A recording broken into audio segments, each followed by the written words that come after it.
வருவாயை ஜாஸ்தி ஆக்கணும்ன்றதை இந்த கவர்மெண்ட் இப்போ எடுத்து வைக்கிறாங்க அந்த வெள்ளை அறிக்கை மூலமான்னு சொல்லும்போது அங்கே நடந்த கரப்ஷன்லாம் சரி பண்ணாலே தமிழகத்துக்கு தமிழ்நாடு கவர்மெண்ட்டுக்கு வரக்கூடிய அந்த ஒரு விஷயங்கள் தமிழ்நாடு கவர்மெண்ட்டுக்கு ஒரு அலோகேட் பண்ணுவாங்க இல்லைங்களா, ஒரு டீல் பேசுறாங்க அப்படின்னு சொன்னா ரெஜிஸ்டர் ஆஃபீஸ்ல. ஸோ அது தனித்தனியாக அந்தந்த நபருக்கான ஒரு கரப்ஷனா லஞ்சமா அப்படிலாம் போகாம கவர்மெண்ட்டுக்கு அது மூலியமா என்ன நிதி வரணுமோ என்ன கமிஷன் வரணுமோ அது டைரக்டா அந்த கவர்மெண்ட்டுக்கு வர பட்சத்தில் இந்த வருவாயெல்லாம் தமிழ்நாடு கவர்மெண்ட் அதிகரிக்கும். பிளஸ் அங்கங்க அந்த லஞ்சம் ஊழல் கம்மியாக்கினாலே தமிழ்நாடுக்கு வர வேண்டிய பாதி பணம் ஓரளவுக்கான கொஞ்சம் சமாளிக்க முடியும் அப்படிங்கிறது.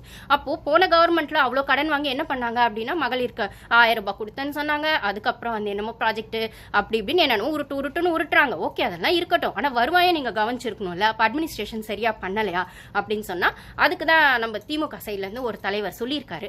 அவர் இப்போ தலைவராக கூட இல்லை, எம்எல்ஏ கூட இல்லை, கட்சி உறுப்பினர் தான். அது யாருன்னு உங்களுக்கே தெரியும், கமெண்ட்ஸ்ல ஷேர் பண்ணுங்க பேரை வேணா. அவர் சொல்லியிருக்காரு, நாங்க பாக்குறோம் இப்போ 13 லட்சமா இருக்கிறது, நீங்க 5 வருஷம் முடியறதுக்குள்ள கண்டிப்பா 20 லட்சமா கண்டிப்பா உங்களுக்கான கடன் தொகையை நீங்க ஜாஸ்தி ஆக்கிடுவீங்க. இல்லைன்னா நான் என்னோட பதவியை ராஜினாமா பண்றேன்னா ஃபர்ஸ்ட் அவர் பதவியிலேயே இல்லை இந்த பேச்சு சொல்றதுக்கு முன்னாடி. அதுக்கப்புறம் அவரே ஒத்துக்கிறாரு. அப்ப 5 வருஷம் கண்டிப்பா இந்த ஆட்சி நீடிக்க போகுதுங்கிறத அவர் வாயாலையும் ஒத்துக்கினாரு அப்படின்னும் போது சோ இந்த ஆட்சியோடது பவர் 5 வருஷமா 10 வருஷமான்ற பதட்டம் தான் இப்ப டிஎம்கேக்கு வந்திருக்கே தவிர இது 6 மாசத்துல கழுவும் போறது இல்ல. இது ஜனங்க இதுக்கு ஓட்டு போட்டமே ஃபீல் பண்ணவும் போறது இல்ல அப்படின்னு சொன்னாலுமே அதுக்கான டைம் பீரியட் இப்போ 5 இயர்ஸ்ன்றது கன்ஃபார்ம் ஆயிடுச்சுன்றது தான் அந்த திமுகவோடது செயல்பாடுகள், அவங்களோட உறுப்பினர்களோட செயல்பாடா இருக்கு.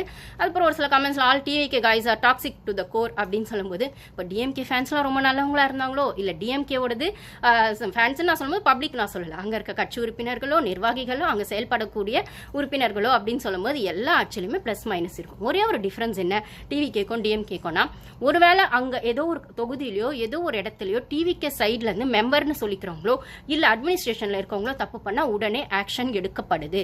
டிஎம்கேல அது எடுக்கப்படல. இப்ப கூட ரீசெண்டா இவங்க போலீஸ் டிபார்ட்மெண்ட்ல கூட ஒரு 200 பேரும் இல்லைன்னா அந்த டாஸ்மாக் விஷயங்கள்ல ஒரு 200 பேரும் அரசு செய்யப்பட்டிருக்காங்க இல்ல சஸ்பெண்ட் பண்ணப்பட்டிருக்காங்க அப்படின்னு சொல்லும்போது முக்கியமா அவங்க டிவிக்கு நிர்வாகியா இருந்தா ஆக்ஷன் எடுக்கப்பட்டிருக்கு அப்படிலாம் சொல்லும்போது அதை அந்த கேஸோ அந்த ஒரு விஷயங்களோ ப்ரூஃப் ஆச்சு அப்படின்ற பட்சத்துல அவங்க மேல ஆக்ஷன் எடுக்கிறாங்க அப்படிங்கிறது தான் டிவிக்கே டிஎம்கேவா ஜனங்க பாக்குறாங்க.